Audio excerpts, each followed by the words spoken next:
Bismillahirrahmanirrahim. Assalamualaikum warahmatullahi wabarakatuh. Salam literasi budaya, salam literasi Ramadan.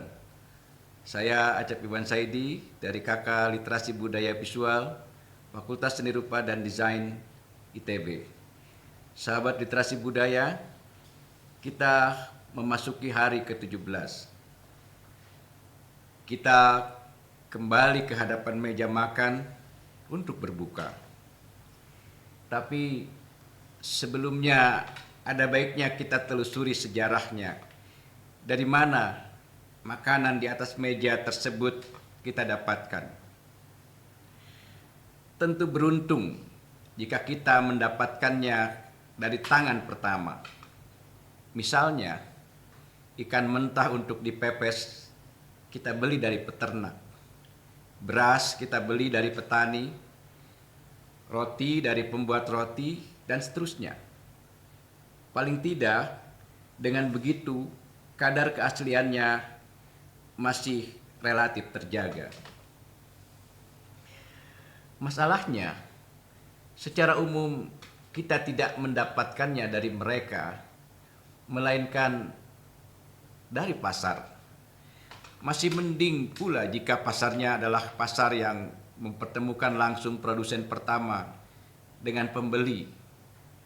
Biasanya mungkin pasar tradisional.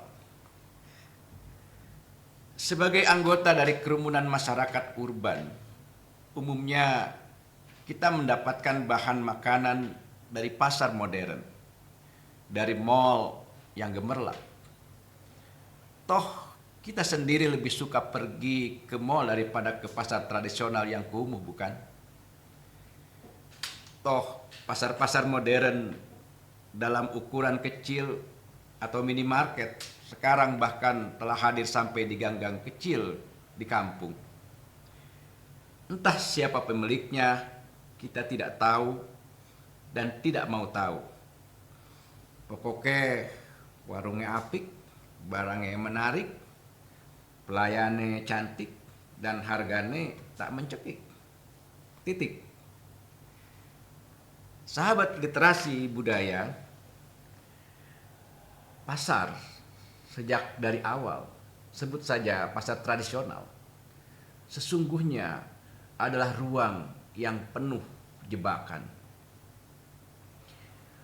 Konsumen tidak hadir ketika pedagang bertransaksi mendapatkan barang dagangannya. Situasi ini tentu memberi peluang besar kepada pedagang untuk menjebak pembeli. Bahkan jebakan itu juga dapat hadir saat kita bertransaksi, misalnya melalui pengurangan timbangan. Variasi jebakan itu kian bertambah banyak pada pasar atau ekonomi modern. Sebut saja yang konvensional tentang kredit dengan jumlah bunga tertentu yang ditentukan di awal. Dunia kredit sesungguhnya adalah dunia ilusi. Ia seolah-olah memudahkan, padahal ia justru menyusahkan. Ia seolah-olah mudah sebab kita bisa mendapatkan barang yang harganya 1 juta hanya dengan 100.000 yang dibayar di muka misalnya. Sisanya bisa dilunasi dalam setahun. Tapi kita lupa bahwa kita mesti membayar bunganya. Dan jika macet pembayaran bunga atau pembayaran angsurannya, kita harus membayar denda. Dan jika mau dilunasi sebelum tempo berakhir, kita juga dikenai penalti. Riba memang ribet sejak awal. Jebakan ilusif lain terjadi di mall.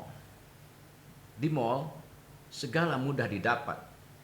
Di lantai bawah terdapat bahan pokok, di lantai tengah banyak bahan pangan, di lantai atas biasanya ada tempat hiburan. Pendek kata, semua tersedia dan bisa dijangkau dalam sekejap. Semuanya dekat. Ya, secara fisik semua jenis barang itu memang sangat dekat. Tapi coba kita periksa sepotong paha ayam yang selalu tampak segar di etalase dengan pendingin yang sempurna. Dari manakah paha ayam itu berasal? Siapa yang menyembelihnya? Bagaimana caranya? Atas nama siapa ia disembelih? Atas nama Tuhan atau Tuan? Sudah berapa lama pula dipajang? Dan seterusnya. Pasti kita tidak tahu yang dekat secara fisik tersebut secara substansial rupanya sangat jauh. Walhasil, ketika pasar semakin mendekat, jarak kita dengan ruh atau substansi barang-barang konsumsi itu sesungguhnya bisa semakin jauh. Ketika yang material merapat, yang substansial meregang. Ketika jarak dengan yang material sudah tidak ada, yang substansial malah tidak bisa dijamah. Yang material itu rupanya memang yang hampa. Demikianlah pekatnya jerat. Itulah nisbinya ilusi. Mengertilah kita kini mengapa Baginda Sallallahu Alaihi Wasallam tercinta mewanti-wanti bahwa salah satu tanda kiamat adalah ketika jarak pasar semakin berdekatan. Hadis riwayat Ahmad. Sehingga kita menjadi berada dalam kepungan pasar tersebut dan dalam jebakannya. Selokanya dapat pula dirumuskan bahwa kiamat kian dekat ketika benda-benda atau barang-barang yang fana itu meniadakan segala makna. Sahabat literasi budaya, baiklah kita tatap sekali lagi makanan yang tertata rapi dan menggiurkan di meja Anda. Mungkin sejarahnya memang kelam, asal-usulnya tidak bisa ditelusuri.